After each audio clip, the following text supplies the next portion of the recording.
한동훈 장관의 출마설이 가시화되면서 국민의힘 어떻게 입당할 것인지 그 방식에 이목이 집중되고 있습니다.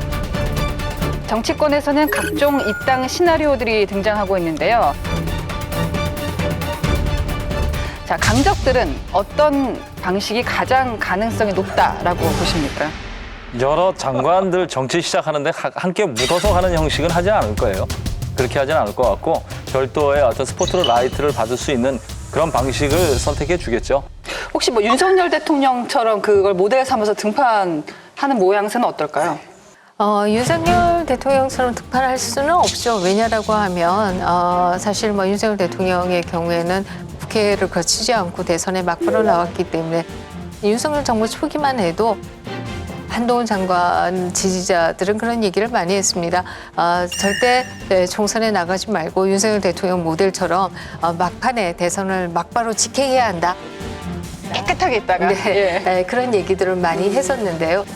지금 현재는 뭐 이번 총선이 워낙 중요해졌기 때문에 특히 지금 민주당 일각에서는 탄핵 연대를 꾸리자 이런 얘기를 하고 있고 탄핵 아예 소추안을 먼저 일단 내놓고 총선을 시작하자 뭐 이런 얘기조차도 하고 있는 상황 아니겠습니까?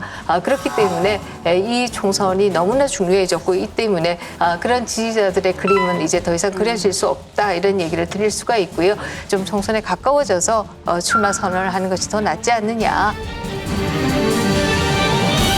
한동훈 장관이 정치를 시작할 때 그 윤석열 대통령과의 관계를 어떻게 할지 그 기자로서 제 궁금합니다. 사실 한동훈 장관의 이미지는 리틀 윤석열, 윤석열 주니어 또는 윤석열 시즌 2라는 이미지가 강하잖아요. 그건 부인할 수 없는 사실이잖아요. 근데 윤석열 대통령을 벤치마킹 한다면 윤석열 대통령은 현재 권력에 저항하면서 정치적 위상을 확보하셨거든요. 근데 한동훈 장관이 고작 국회의원 배지 하나 달려고 정치권에 뛰어드는 건 아닐 거라고 생각하거든요. 그렇다면 뭔가 윤석열 대통령과의 관계 설정을 뭔가 차별화 또는 뭘 해야 되는데 그 부분을 어떻게 할 건지 참 궁금해요. 그래서 저 진 교수님이나 다른 분들의 의견을 좀 듣고 싶어요. 네. 당에 이제 입당해서 문제는 뭐냐면 이제 총선이 끝나고 나면은 단 차기로 다 또 줄을 다 쓸 거거든요. 예. 왜냐하면 다음 총선에서 공천을 윤석열 대통령이 주는 게 아니란 말이죠. 그다음에 누가 공천 줄지는 다 알아요. 거기 모여 있는 대부분의 기회 주자들이 다 알고 있거든요. 그러니까 줄을 쫙 쓸 거라는 거죠. 그래서 당을 이제 자기 것으로 만들어야 되고 그다음에 우리가 예상할 수 있는 것은 윤석열 대통령이 변할 것 같지는 않아요.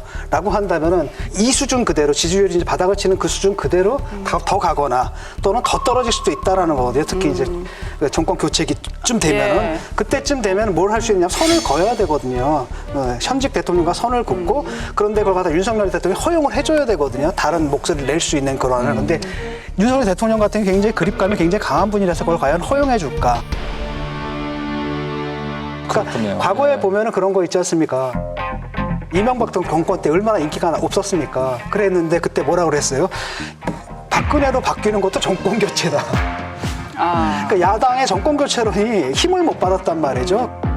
그런 상황을 연출하려면은 상대적으로 그 윤석열 정권의 실정에 대해서도 얘기하고 문제점도 인정하고 뭐 이런 모습들 있잖아요. 이런 모습들을 보여서 중도층의 마음을 가져가야 되는데 그걸 뭐 윤 대통령이 얼마큼 허용할 것인가 이 문제죠. 근데 대통령이 제가 볼 때는 허용 안 하실 것 같아요? 굉장히 힘들어하시는 것 같아요. 이렇게. 김기현 실장님이 취재 많이 해보셨으니까 둘이 이제 수사 같이 할 때 오히려 한동훈 그 당시 검사가 굉장히 받아치기도 많이 했다고 제가 들었었거든요.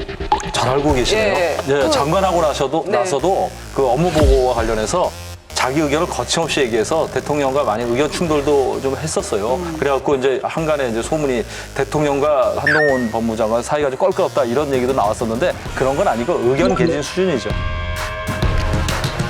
그러다 보니까 이제 한동훈 장관이 비대위원장이 돼야 된다는 주장도 있는데요. 우리 김 실장님이 지난번에 한동훈 비대위원장은 최악의 수다. 그럼요. 플레이어로 욕먹죠. 뛰어야 된다. 네. 어떻게 해야 될까요? 비대위원장이 뭘 하는 직업입니까? 손에 피를 묻혀야 되는 직업이에요. 한동훈 장관은 지금 그런 상황이 아니에요. 본인이 선수로 뛰셔야 되는데 지금 저 피를 묻혀가면서 그렇게 하시면 안 되죠. 오히려 그냥 플레잉 코치라고 하죠. 선수 겸 코치. 그러니까 하나의 이제 정우람이라는 야구 선수가 있는데 그 선수가 이제 이번에 연장 계약을 맺으면서 선수도 하고 코치도 하는 식으로 계약을 맺었단 말이에요. 그러면 한동훈 장관은 선수도 뛰어야지만 선대위원장으로서 다른 그 지역구에 나온 그 국민의힘 후보들을 당선시키는 그런 역할도 해야 되는 거예요. 예. 그런 상황에서 무슨 비대위원장을 합니까? 비대위는 본인들이 또 아니고 당겨주는 거예요. 그렇군요. 보수층에서는 한동훈 장관 체제하에서 이재명 대표 수사가 좀 매듭이 지어질 줄 알았는데 그렇지 못했다. 그런데 지금 뭐 출마던, 직을 옮기는 것이건 직을 그만두는 게 맞느냐라는 의구심도 있다고 들었습니다. 혹시 이 부분은 어떻게 생각하십니까? 사실 뭐 한동훈 장관이 수사하는 것은 아니기 때문에 한동훈 장관이 있을 때 수사가 끝나야 된다, 매듭이 지어져야 된다, 뭐 이런 말은 저는 옳지 않다 이런 생각을 하고요. 지금 사실 또 수사가 대북 송금과 정자동 호텔 사건 뭐 이 등을 제외하고 나면은 수사는 거의 마무리가 된 것이다. 지금은 사법부에 모든 것이 넘겨져 있는 상황이고요.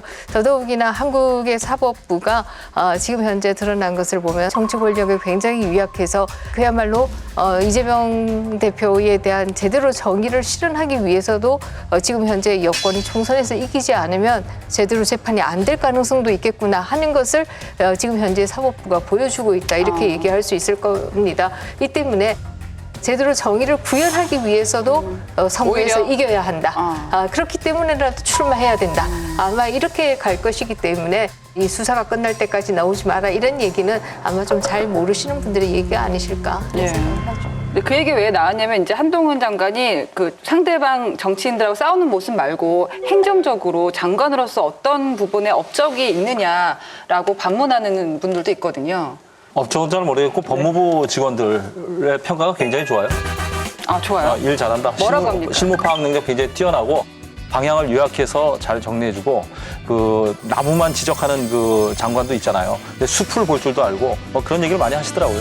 사실 뭐 한국의 법무부가 얼마나 그동안에 후졌는가를 보여주는 몇 가지의 대표적인 장면들이 있습니다. 우리가 대표적으로 지난 정부에서 법무부가 브리핑을 하는데 마침 비가 오니까 차관이 브리핑하는데 그 옆에 보좌관이 우산을 들고 무릎을 꿇고 서 있는 장면들이 있었습니다.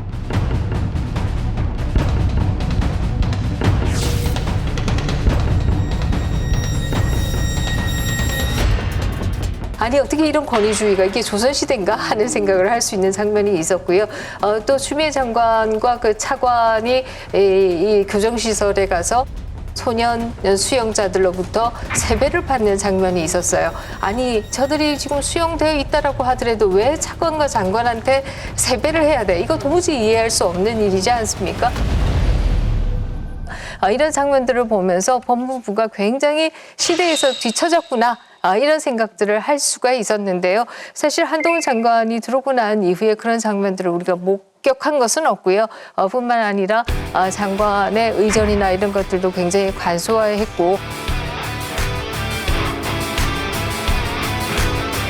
법무 행정이 뭐 엄청난 정책의 변화를 가져오기는 어려운 곳이다 이런 생각은 들지만 적어도 그 운영에 있어서 그런 그 시대착오적인 면들은 보이지 않았다. 예. 그렇기 때문에 뭐 업적이 없다 이런 얘기를 하는 것은 저는 동의하기 어렵습니다. 사실 저도 장관이 자동차 문을 직접 열고 닫는 게 이렇게 화제가 되나 그때 좀 다시 봤던 기억이 납니다.